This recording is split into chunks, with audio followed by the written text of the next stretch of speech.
YSR Congress party ఎన్నికల టీంని సిద్ధం చేస్తుంది. వైఎస్ఆర్ కాంగ్రెస్ పార్టీకి సంబంధించినటువంటి నియోజకవర్గ సమన్వయకర్తల మార్పులు చేర్పులు చేస్తుంది. ప్రస్తుతం విశాఖ జిల్లాలో అత్యంత ప్రతిష్టాత్మకమైనటువంటి గాజువాక అసెంబ్లీ నియోజకవర్గానికి సమన్వయకర్తగా మంత్రి గుడివాడ అమర్నాథ్ ని వైఎస్ఆర్ కాంగ్రెస్ పార్టీ నియమించింది. మనతో పాటు మంత్రి గుడివాడ అమర్నాథ్ ఉన్నారు, మాట్లాడదాం. సార్, నిన్నటి వరకు ప్రతిపక్షాలన్నీ మిమ్మల్ని ట్రోల్ చేసాయి, మీకు సీట్ లేదని చెప్పేసి విమర్శలు చేసాయి. ఈరోజు మీ సొంత నియోజకవర్గం అయినటువంటి గాజువాక నుండి మీకు పోటీ చేసే అవకాశం జగన్మోహన్ రెడ్డి గారు ఇచ్చారు, ఏం చెప్తారు?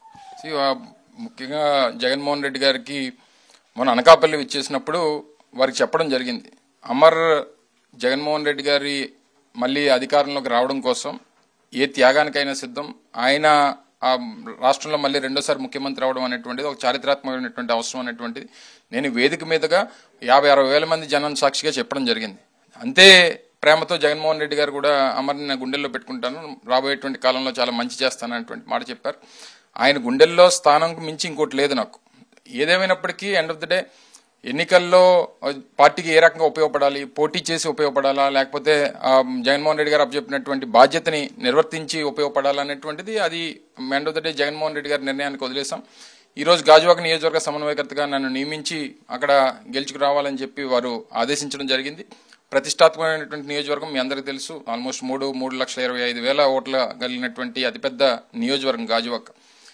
గతంలో మా తాతగారు అక్కడి నుంచి ప్రాతినిధ్యం వహించారు, నా తండ్రి అక్కడి నుంచి ప్రాతినిధ్యం వహించాడు. నేను నివాసం ఉండినటువంటిది కూడా గాజువాక, నేను పుట్టి పెరిగినటువంటిది నా సొంత ఊరు గాజువాక.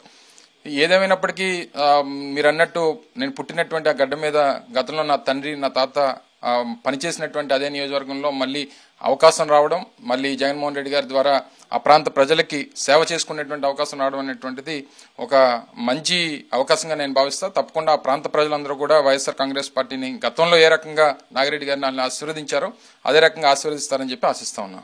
గాజువాక నియోజకవర్గం అంటే వైజాగ్ మొత్తానికి లేదా ఉత్తరాంధ్ర మొత్తం కూడా ఇప్పుడు అక్కడ ఉన్నటువంటి స్టీల్ ప్లాంట్ అంశం అనేది ప్రధానమైనటువంటి కీలకమైన అంశం. స్టీల్ ప్లాంట్ అంశానికి సంబంధించి అక్కడ ఉంటే కార్మికులు కానీ దాని మీద ఆధారపడిన స్థానికులు కానీ వైఎస్ఆర్ కాంగ్రెస్ పార్టీ ఏం చెప్పబోతుంది? మరొక వైపు 3 పార్టీలు కలిసి రాబోతున్నటువంటి పరిస్థితి. ఒకటి, గాజువాక నియోజకవర్గం మీరు చూస్తే రాష్ట్రంలోనే అత్యధికమైనటువంటి జీడిపి కలిగినటువంటి మండలం అది. ఎందుకంటే పర్ క్యాపిటల్ ఇన్కమ్లో కానివ్వండి, అక్కడ ఉన్నటువంటి రిసోర్సెస్ కానివ్వండి, అక్కడ ఉన్నటువంటి పిఎస్యూస్ కానివ్వండి, వీటన్నిటిని బేస్ చేసుకుంటే అత్యంత వేగంగా అభివృద్ధి చెందుతున్నటువంటి పట్టణాల్లో కూడా గాజువాక ఒకటి. సో ఈ క్రమంలో విశాఖపట్నం స్టీల్ ప్లాంట్ మేజర్గా ఆ ప్రాంతం తాలూకా భవిష్యత్తును మార్చింది. అటువంటి స్టీల్ ప్లాంట్ని ప్రైవేటీకరణ చేస్తామని చెప్పి భారతీయ జనతా పార్టీ నిర్ణయం తీసుకున్నప్పుడు మొట్టమొదటిగా విభేదించి దాన్ని ఎట్టి పరిస్థితుల్లో ప్రైవేటీకరణ చేయడానికి వీల్లేదని చెప్పి పోరాటం చేసినటువంటిది వైఎస్ఆర్ కాంగ్రెస్ పార్టీ. వచ్చినటువంటి యూనియన్లన్నింటిని కూడా వారికి అన్ని రకాలుగా కూడా అధికారంలో ఉండి సహకరించి పోరాటాలకు సహకరించినటువంటిది వైఎస్ఆర్ కాంగ్రెస్ పార్టీ. మొదటి నుంచి మా మీద బురద జల్లేటువంటి కార్యక్రమం చేశారు.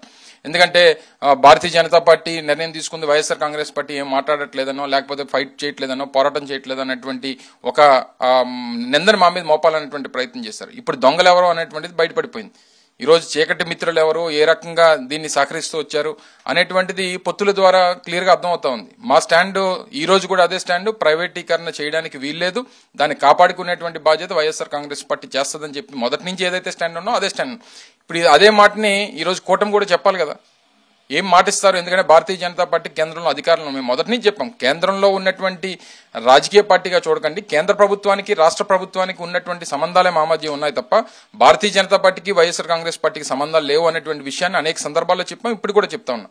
ఏదేమైనప్పటికీ రేపు ఎన్నికలు వస్తున్నటువంటి తరుణంలో ఈ ఏం చేయబోతా ఉన్నారు, రేపు ఆ స్టీల్ ప్లాంట్ ఏదైతే విశాఖ ఉక్కు ఆంధ్రలోకి అనేటువంటి నినాదం ఈ ఆంధ్రప్రదేశ్ రాష్ట్ర ప్రజల తాలూకు సెంటిమెంట్ అయినటువంటి దానికి సంబంధించి ఏ రకమైనటువంటి ప్రకటన చేస్తారో కూడా చూస్తాం.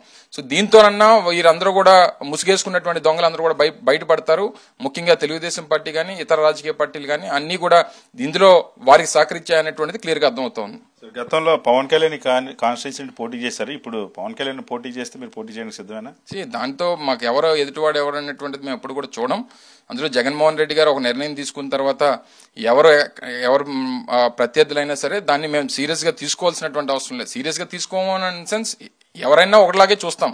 మా ప్రత్యర్థి పార్టీ ఎవరైతే పోటీ చేస్తారో పోటీ చేసినటువంటి అభ్యర్థిని ప్రతి ఒక్కరిని ఒకలాగే చూస్తాం తప్ప అమ్మో పలానాలు వస్తున్నారు కాబట్టి మనం పోటీ చేయాలా లేదా, లేదా పలానాలు వస్తున్నారు కాబట్టి ఒక పార్టీ అధ్యక్షుడు పోటీ చేస్తున్నాడు కాబట్టి మనం చేయాలా లేదా అనేటువంటిది ఆ ఉద్దేశం ఎప్పుడు మాకు లేదు. అందులోనే అసలు పవన్ కళ్యాణ్ గారిని చూస్తే ఓ రకంగా చంద్రబాబు నాయుడు గారు ఆయనకి అసెంబ్లీ నుంచి పోటీ చేసేటువంటి అవకాశం ఇస్తున్నట్టుగా కనబడట్లేదు. ఆయన ఏదో పార్లమెంట్కి పంపిస్తారని చెప్పి కనబడతా ఉంది. రాజకీయాల్లో ఎప్పుడైతే ముఖ్యంగా ఈ రాష్ట్రంలో చంద్రబాబు నాయుడు లాంటి దొంగ చేతులు ఎప్పుడైతే పవన్ కళ్యాణ్ గారు పడ్డారో ఆ నిమిషం నుంచి ఆయన రాజకీయ భవిష్యత్తు ఉండదు అనేటువంటిది నేను అనేక సందర్భాలు చెప్పాను. ఇప్పుడు కూడా నా ఉచిత సలహా అనుకుంటారా, లేకపోతే మా సొంత సామాజిక వర్గానికి చెందినటువంటి వ్యక్తిగా ఒక సలహా అనుకుంటారా, ఏమనుకుంటారు? ఎప్పుడైతే చంద్రబాబు నాయుడు గారి చేతుల నుంచి బయటపడతాడో అప్పుడే పవన్ కళ్యాణ్ గారికి భవిష్యత్తు ఉంటుంది అనేటువంటిది నా తాలూకా ఆలోచన.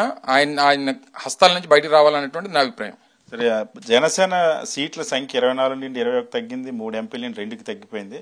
కానీ పవన్ కళ్యాణ్ మాత్రం నేను ఓడిపోయినా సరే ఒక పెద్ద అలయన్స్ ని కుదర్చగలిగాను, అది పవన్ కళ్యాణ్ సత్తా. ఇదంతా ఆంధ్రప్రదేశ్ నుండి జగన్మోహన్ రెడ్డి తరిమి కొట్టడం కోసం చేస్తానని చెప్పి పవన్ కళ్యాణ్. జరిగే పనులు కాదు. కానీ ఫస్ట్ ఆఫ్ ఆల్ ఏదైతే చంద్రబాబు నాయుడు అవసరాల కోసం ఏ రకంగా పవన్ కళ్యాణ్ గారిని వాడుకున్నారనేటువంటిది దీంట్లో అర్థమవుతోంది.